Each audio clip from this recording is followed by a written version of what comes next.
नमस्कार दोस्तों, आज बात करने वाला हूँ जीएसटी नोटिस के बारे में। यहाँ पे जीएसटी असेसमेंट 10 का नोटिस दिया है रूल 86B के लिए।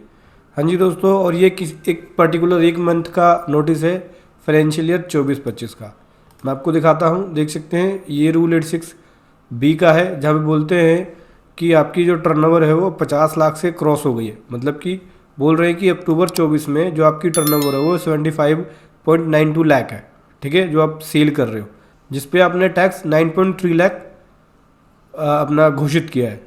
और जीएसटी रूल के अकॉर्डिंग रूल 86B, यहाँ पे रूल 86B के बारे में बोला गया है। मैं आपको दिखाता हूँ, देखो ये रूल 86B के बारे में बोला गया है। कह रहे हैं कि रूल 86B के अकॉर्डिंग एक बिजनेस से ज़्यादा है उसको 1% टैक्स कैश लेजर से पे करना होगा। लेकिन आपने कैश लेजर का यूज़ करते हुए टैक्स पे नहीं किया, आपने सारा अमाउंट आईटीसी का यूज़ करके पे किया है। तो रूल 86B का जो प्रोविज़न है उसका वोलेशन किया है आपने, जिसकी वजह से आपके ऊपर कार्रवाई की जा रही है और आपको इसका उसके अकॉर्डिंग रिप्लाई देना है। देखो, सबसे पहले आपको समझना है कि रूल 86B क्या होता है। देखिए दोस्तों, रूल 86B जो है वो यहाँ पे रिस्ट्रिक्शन लगाता है। क्या रिस्ट्रिक्शन लगाता है? आईटीसी की यूज़ करने में रिस्ट्रिक्शन है। जो भी आपके क्रेडिट लेजर में आईटीसी है, इलेक्ट्रॉनिक क्रेडिट लेजर में आईटीसी, उसको यूज़ करने में रिस्ट्रिक्शन है। रूल 86B कैसे काम करता है और क्या प्रोविज़न है, चलिए डिटेल में समझते हैं। आपको बता दूं, देखो रूल 86B को इंट्रोड्यूस किया गया था जिसकी टर्नओवर 50 लाख महीने की होगी, उसको 1% कैश लेजर से अमाउंट पे करना होगा। पूरा अमाउंट वो आईटीसी से पे नहीं कर सकता, ठीक है। और 50 लाख की जो टर्नओवर है उसके अंदर zero rate supply, exempt supply को इंक्लूड नहीं किया जाएगा। मतलब कि अगर आपकी एग्जाम सेल है, आप एक्सपोर्ट कर रहे हैं, तो उस सेल को काउंट नहीं किया जाएगा 50 लाख की टर्नओवर के अंदर। मतलब महीने की जो 50 लाख की सेल होगी उसमें एक्सपोर्ट सेल और एग्जाम सेल को काउंट नहीं करेंगे। केस के थ्रू समझते हैं, केस फर्स्ट और केस सेकंड। समझ लो कि टोटल टर्नओवर आपके एक महीने में 60 लाख रुपए है, केस 1 में भी और केस सेकंड में भी, केस फर्स्ट में भी और केस सेकंड में भी। तो केस फर्स्ट में तो पहली जो 10 लाख सेल है वो एक्सपोर्ट से रिलेटेड है, बाकी जो अदर सेल है वो 50 लाख वो अदर एक्टिविटी से रिलेटेड है, ठीक है। तो टोटल सेल आपकी कितनी हो गई? 60 लाख। यानी 50 लाख की सेल अदर से है और 10 लाख की सेल एक्सपोर्ट से। तो इस केस में रूल 86B अप्लाई नहीं होगा, क्योंकि यहाँ पे आपकी टर्नओवर 50 लाख से क्रॉस नहीं हुई।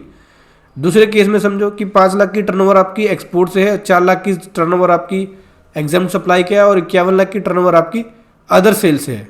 तो इस केस में अप्लाई हो जाएगा, क्योंकि आपकी यहाँ पे जो सेल है वो 50 लाख से क्रॉस हो गई। क्योंकि हमें एक्सपोर्ट और एग्जाम सप्लाई को काउंट नहीं करना होगा। अगर आप एग्जाम सेल कर रहे हैं या एक्सपोर्ट सेल कर रहे हैं तो उसको 50 लाख की टर्नओवर के अंदर काउंट नहीं करेंगे। इसके अलावा अगर आपकी कोई नॉर्मल B2B सेल है, B2C सेल्स है, ठीक है, डोमेस्टिक सेल्स, तो उस केस में आपकी 50 लाख की टर्नओवर की कैलकुलेशन होगी। उस केस में 50 लाख से ऊपर का अमाउंट होता है तो आपको टैक्स भरना होगा, 1% अमाउंट कैश लेजर से पे करना होगा। रूल 86B ज़्यादातर लोग नहीं देख रहे हैं और अपनी GST या 3B फाइल करते हैं, जबकि 3B को फाइल करते समय रूल 86B को अप्लाई ज़रूर करना चाहिए।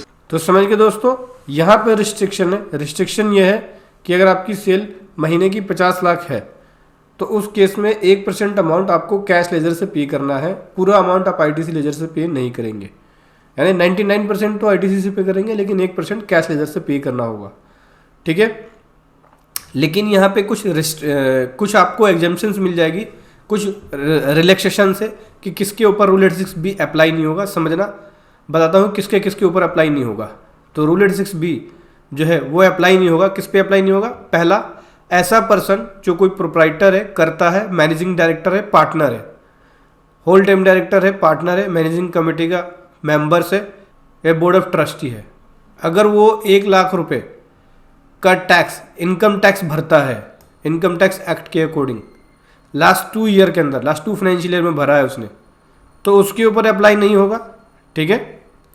दूसरा पर्सन जो रिफंड रिसीव कर रहा है और जिसका अमाउंट 1 लाख रुपए से ज़्यादा है प्रीसीडिंग फाइनेंशियल ईयर के अंदर, ठीक है, किसकी वजह से? अनयूटिलाइज इनपुट टैक्स क्रेडिट की वजह से। मतलब अगर आपके पास आईटीसी का एक्यूमुलेशन है और आपका इन्वर्टेड ड्यूटी में रिफंड बनता है और आपने पिछले साल आपने जीएसटी रिफंड रिसीव किया है, तो उस केस में आपके ऊपर ये रूल 86B अप्लाई नहीं होगा।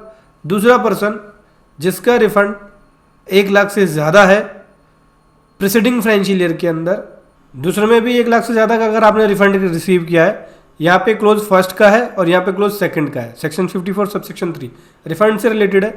तो बोल रहे हैं कि अगर आपका रिफंड बनता है, जीएसटी रिफंड, चाहे वो एक्सपोर्ट का रिफंड हो, अपना इन्वर्टेड ड्यूटी का रिफंड हो, अगर आप 1 लाख से ज़्यादा पिछले साल आपने रिफंड रिसीव किया है तो उस केस में आपके ऊपर ये वाला प्रोविज़न अप्लाई नहीं होगा।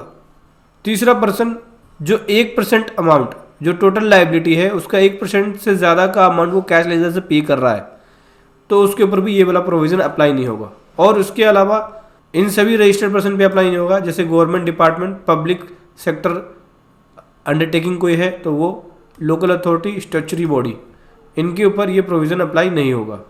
कमिश्नर या उसके द्वारा कोई भी ऑथराइज पर्सन इस तरह की रिस्ट्रिक्शन को रिमूव कर सकता है वेरिफिकेशन करने के बाद। ठीक है, तो अब समझ लो ये जो नोटिस है रूल 86B, अगर आपके पास भी रूल 86B का नोटिस आया जहाँ पे बोलते हैं कि भाई आपकी सेल 50 लाख से ज़्यादा हो गई और आपने 1% का कैश लेजर पे नहीं किया, तो उस केस में आप कैसे बच सकते हैं नोटिस से। आपको चेक करना ये कंडीशन कि क्या आप 1 लाख से ज़्यादा का इनकम टैक्स भरते हैं, लास्ट 2 ईयर में आपने भरा है तो आप बच जाओगे। दूसरा, क्या आपका जीएसटी रिफंड बनता है, पिछले साल आपने कोई जीएसटी रिफंड रिसीव किया है तो आप बच जाओगे। तीसरा, आपका 1% से ज़्यादा अमाउंट कैश लेजर से पे होता है ऑलरेडी तो आप बच जाओगे। इसके अलावा अगर ये सब नहीं होता है तो आपको उस केस में 1% अमाउंट कैश लेजर से पे करना पड़ेगा। आप चाहो तो नेक्स्ट मंथ की 3B के अंदर भी 1% का अमाउंट कैश लेजर से पे कर सकते हो, उसका जोड़ के नेक्स्ट मंथ का और करंट मंथ का जोड़ के इकट्ठा ही आप पे कर सकते हो और उसके अकॉर्डिंग रिप्लाई बना के आप फाइल कर सकते हो। आप चाहे तो दोस्तों पेड प्रोफेशनल सर्विसेज ले सकते हैं नोटिस के रिप्लाई का, जिसका लिंक वीडियो के डिस्क्रिप्शन में है, जहाँ पे आपको बेस्ट प्रोफेशनल के द्वारा ये सर्विसेज दी जाती है। तो समझ गए, रूल 86B का नोटिस आए तो आपको घबराना नहीं है, बस अब इन सभी पॉइंट्स को देखना है कैसे किस हिसाब से बच सकते हैं। जैसे मैंने आपको बताया उसके अकॉर्डिंग आपको सारे पॉइंट को चेक करना है, तो आप रूल 86B के नोटिस से बच सकते हैं। वीडियो कैसी लगी जरूर बताएं। Thank you so much. जय हिंद, वंदे मातरम।